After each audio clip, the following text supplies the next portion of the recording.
Shalom, family, and welcome to another episode of Crowned Conversations with me, Sis Raya Shines. In today's episode, we will be discussing forgiveness is a process, not a performance. In this collection series, we are on episode 3. Some of our opening scriptures are going to be straight out of Ephesians chapter 4, verse 31 through 32. Let all bitterness and wrath and anger, clamor and evil speaking be put away from you with all malice, and be ye kind one to another, tender-hearted, forgiving one another, even as God for Christ's sake hath forgiven you. Colossians chapter 3 and verse 13.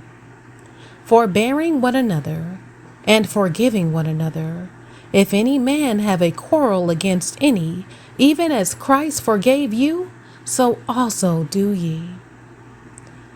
Welcome back.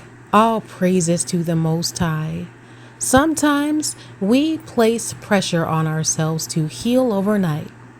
We think that because we've chosen to forgive, the pain should instantly disappear.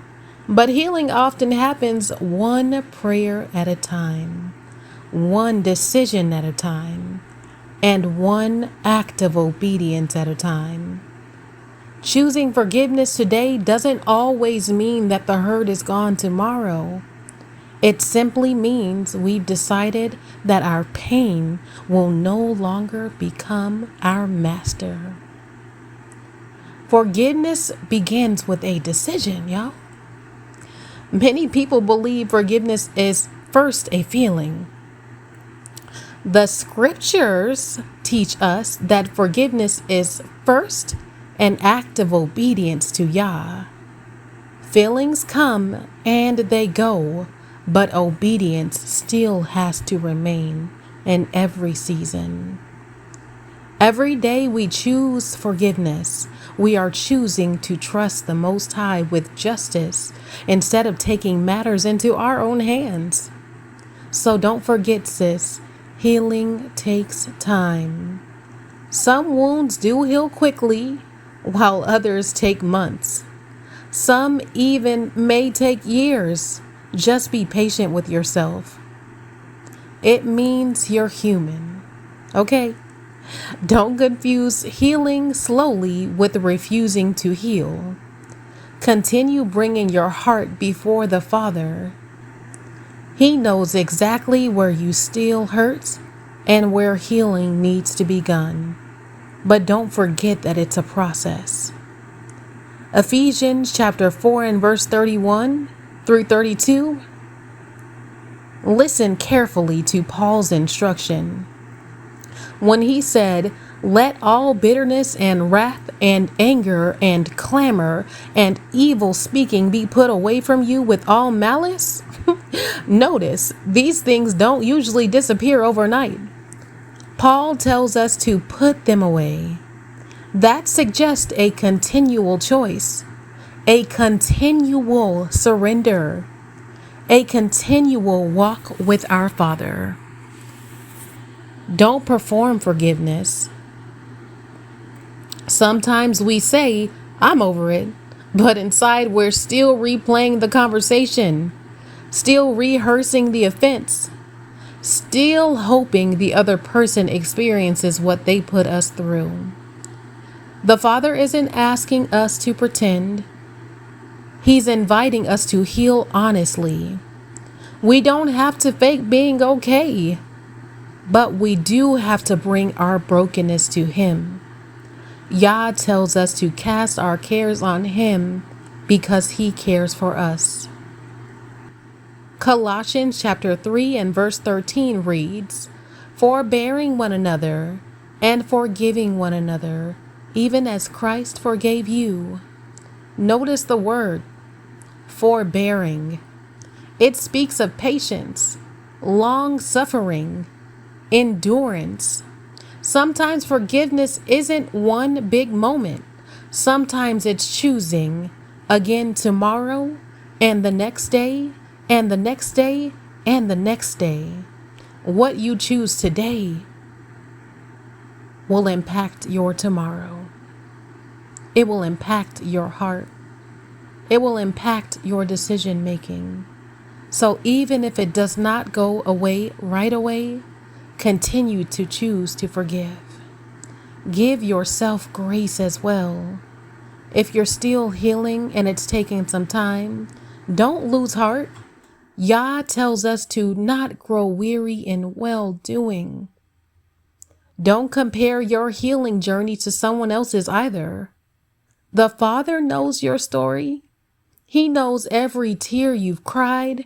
He knows every silent prayer. And He is still patient with you and with me. So let's continue to walk with Him, one step at a time, one moment at a time, one prayer at a time. Crowned reflection. Healing isn't measured by how quickly we stop hurting. It's measured by how faithful we continue to trust in the Most High while we heal. So don't rush the process. One day at a time. Walk with the one who heals hearts instead of with emotion and bitterness and unforgiveness. Scriptures for meditation, they're the same ones that we've read, but just in case I said them too quickly for you to write them down. Ephesians chapter 4, verse 31 through 32, straight out of the KJV as always. Colossians chapter 3 and verse 13, and Psalms chapter 147 and 3. Is actually one that I did not read. Psalms 147 and 3 reads, He healeth the broken in heart and bindeth up their wounds. Notice that says that Yah heals, but sometimes it's a process.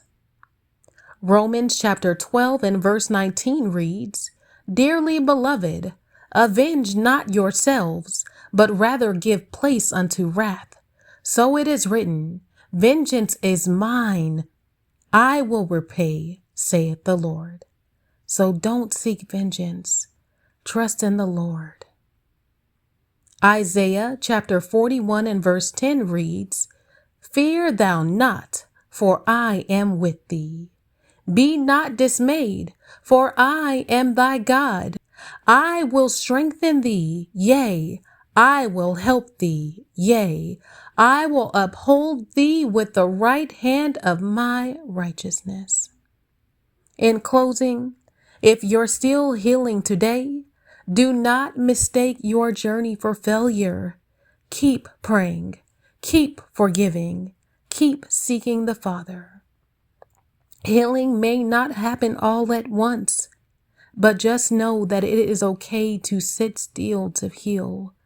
Trust in Yah, the one who promised never to leave you, never to forsake you, but to give you an expected end. Until our next crowned conversation, keep your crown on, keep your heart anchored in the Most High, and keep growing in His grace. Shalom.